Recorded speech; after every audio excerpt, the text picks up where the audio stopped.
YouTube চ্যানেলের ভাইয়েরা গান ভিডিও করলেন, আপনাদেরকে ধন্যবাদ জানাই। আসলে আপনাদের ওসিলায় আমরা শিল্পীরা যে এলাকায় এখনো সরাসরি যাইতে পারি নাই, আমাদের গান চলে গেছে। এই জন্য আপনাদেরকে ধন্যবাদ, কারণ মিডিয়া বিশাল একটা মাধ্যম। ধন্যবাদ আপনাদেরকে, অনেক কষ্ট করে সারা রাত্র ভিডিও করলেন।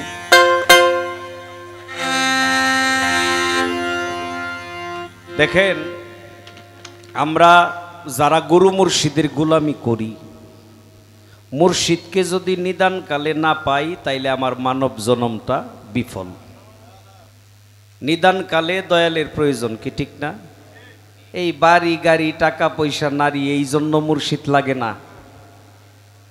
বুখারী তিরমিজি আবু দাউদ মুসলিম নাসাই মাজা, এই যে ৮৬টা দলিল, এই দলিল পড়লে যা পাওয়া যায় এইগুলির লেগে গুরু লাগে না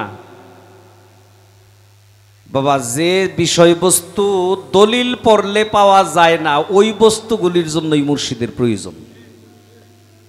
আল্লাহ বলছে, আমি তোমাদেরকে দুই প্রকারের এলেম দিলাম, তোমরা গ্রহণ করো, একটা জাহেরি একটা বাতুনি। জাহেরি এলেম যে কোনোভাবেই পাওয়া যায়, কিন্তু বাতুনি এলেম মুর্শিদ ছাড়া আর কোথাও আপনি পাবেন না। আপন মুর্শিদ ছাড়া এই বাতুনি এলেম কেউ আপনাকে শিক্ষা দিতে পারবে না। মুর্শিদ নিদানের কান্ডারি।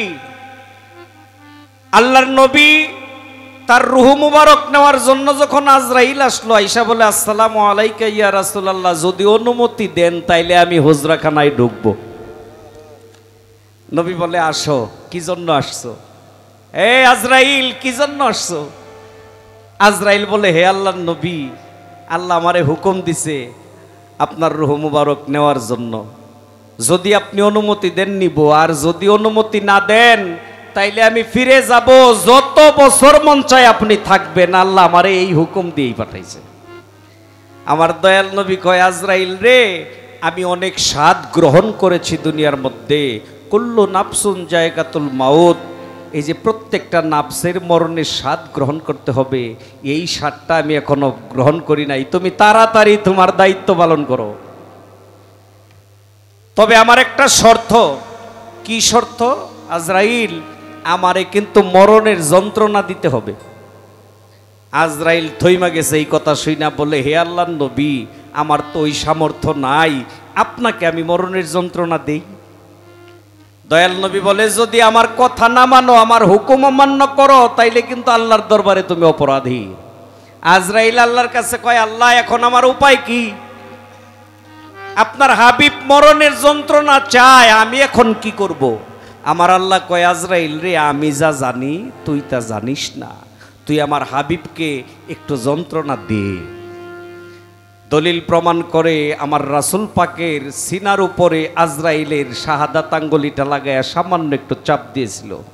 আমার নবী অনুভব করে সমগ্র পৃথিবীটা যেন ভেঙে চুরে তার বুকের উপরে আসতেছে, এত কষ্ট। থাবা দিয়ে আজরাইলের হাতে ধরে বলে, আজরাইল, সামান্য একটু আঙ্গুল দিয়া চাপ দিলি, এতেই মনে হয় সমস্ত দুনিয়াটা ভেঙে চুরে আমার বুকে আসতেছে, এত কষ্ট, এত যন্ত্রণা। আজরাইল, এই যন্ত্রণা আমার উম্মত কেমনে সহ্য করব? আজরাইল কয়, হে আল্লাহর নবী, আমি তো আগে বুঝতে পারি না, এই যে এখন বুঝতে পারলাম কেন আপনি মরণের যন্ত্রণা চাইছেন। হে আল্লাহর নবী, আমি আমার জাতের কসম খায়া কই, সত্যিকারেই যারা আপনার উম্মত হবে, আমি তাদের প্রাণ পাখিটা এমন ভাবে নিব, একটা ছোট্ট শিশু বাচ্চা মায়ের স্তনের দুধ খাইতে খাইতে ঘুমায়া যায়, কোন সময় মায়ের স্তন মুখ থেকে চলে আসে সে টের পায় না। আমি আপনার উম্মতের জান ওইভাবে নিব। আল্লাহর নবী কয়, আজরাইল, তোর যে ভয়ঙ্কর চেহারা, এই চেহারা দেখেই তো আমার উম্মত ভয় পাইব। আজরাইলের চেহারা কিন্তু বাবা বেশি জুইতেন না। আমার নবী কয়, তোর চেহারা দেখে আমার উম্মত ভয় পাবে। আজরাইল কয়, হে আল্লাহর নবী, আমি আবারও আমার জাতের কসম খায়া কই, সত্যিকারে যারা মুহাম্মদী উম্মত, তারা আমার এই ভয়ঙ্কর চেহারা দেখবে না। কয়, তাইলে কোন চেহারা দেখবে? কয়, দুনিয়ার মধ্যে সবচাইতে বেশি ভালোবাসছে যে চেহারাটাকে, যে রূপটাকে, ওই রূপটা ধরে আমি তার কাছে যাব। বাবা, একজন ভক্ত আমি মনে করি তার মুর্শিদের চাইতে আর কাউকে বেশি ভালোবাসে না। দয়াল যদি নিজে সামনে আসে তাহলে ওই ভক্তের মনে আর কোনো কষ্ট থাকবে না। আর এই নিদানকালে যদি আমরা দয়ালরে না পাই তাইলে আমাদের মানব জন্মটাই বিফল।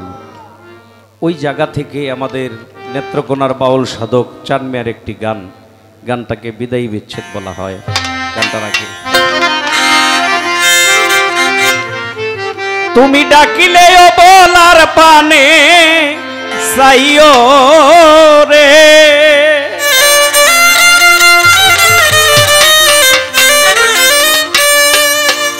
তুমি ডাকিলেও বলার পানে সাইও রে, ও মুসলিম সান বন্ধুয়ারে, তুমি ধীরে যাইও ফিরে ফিরে সাইও রে, তুমি ধীরে যাইও ফিরে ফিরে সাইও,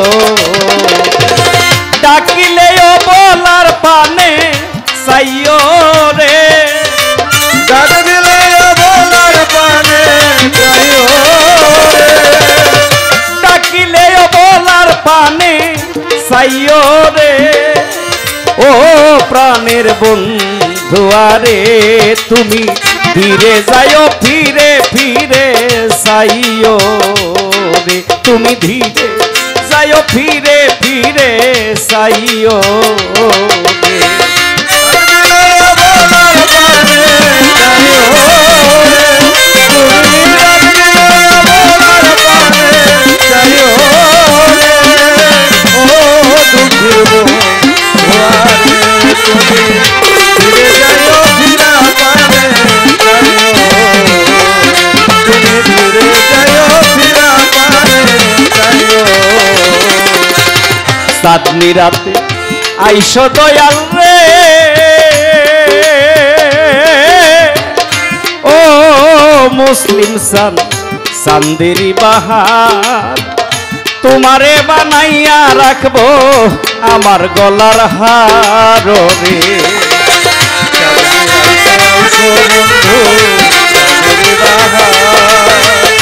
তোমারে বানাইয়া রাখবো আমার গলার হার।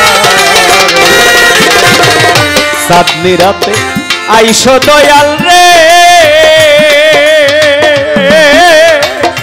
ও বান্ধব রে সাদেরি বাহার, তোমারে বানাইয়া রাখবো আমার গলার হার রে, আমার আত্মাতে আত্মা মিশায়া ঠাই করে, তোমার আত্মাতে আত্মা মিশাইয়া ঠাই করে, আত্মাতে আত্মা মিশাইয়া ঠাই করে, ও প্রাণের বন্ধুয়ারে, তুমি ফিরে যাইও ফিরে ফিরে সাইও, তুমি ধীরে যাইও ফিরে ফিরে সাইও রে,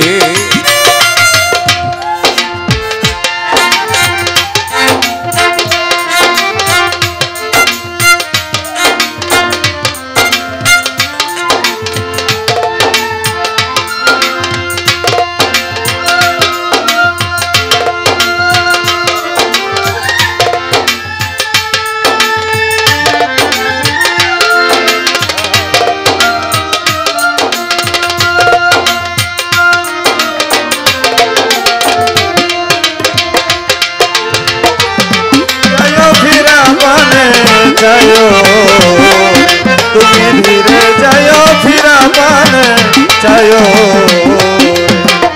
আমার যেদিন ডাকা শিবের রে,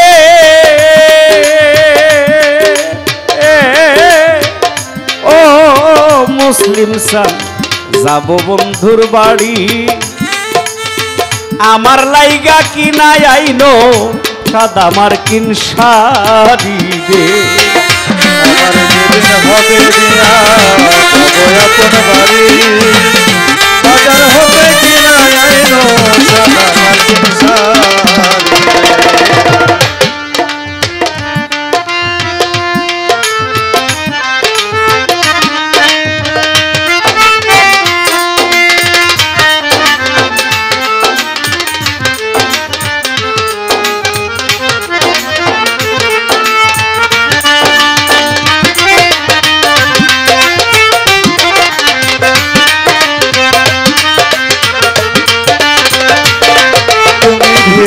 যাইও ফিরা পানে চাইও তুমি ধীরে যাইও ফিরা পানে চাইও আমার যেদিন হইবে বিয়ারে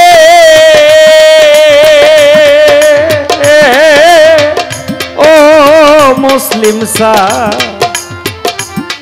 আমি যাব পরের বাড়ি আমার লাইগা কিনাই আইলো সাদা মার্কিন শাড়ি রে তোমার নিজ হাতে নববধূ সাজাইও রে তোমার নিজ হাতে নববধূ সাজাইও রে নিজ হাতে নববধূ সাজাইও রে ও প্রাণের বন্ধু আরে তুমি ধীরে যাইও ফিরে ফিরে সাইও রে তুমি ধীরে যাইও ফিরে ফিরে সাইও রে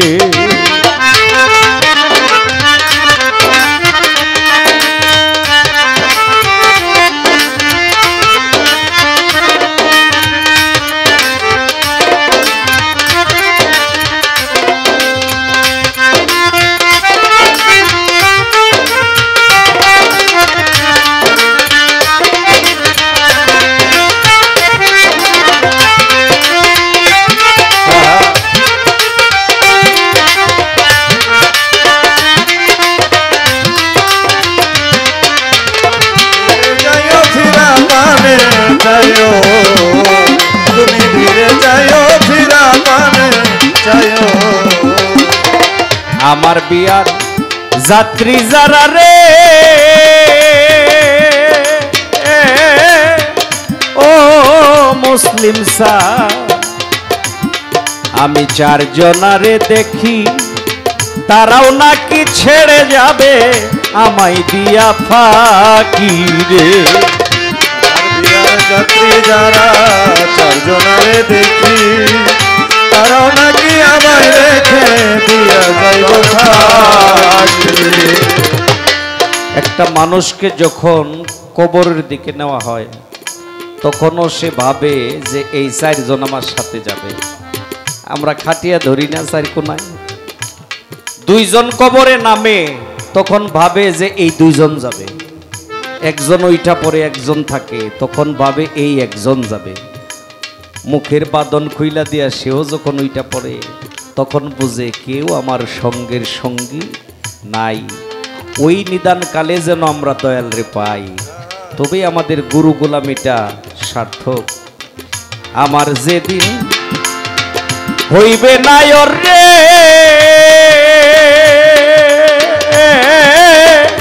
ও মুসলিম সা আমি যাব পরের বাড়ি আমার যেটি বিয়ার যাত্রী রে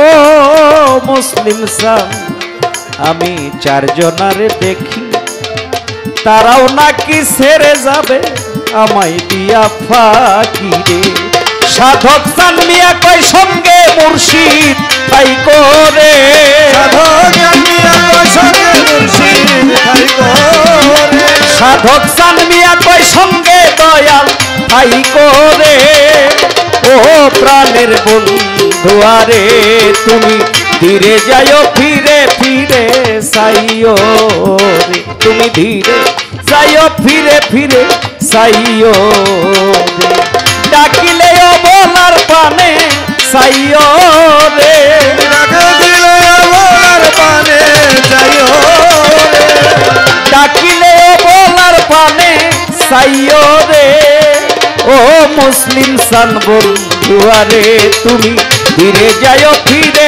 ফিরে সাইও রে তুমি ধীরে যাইও ফিরে ফিরে সাইও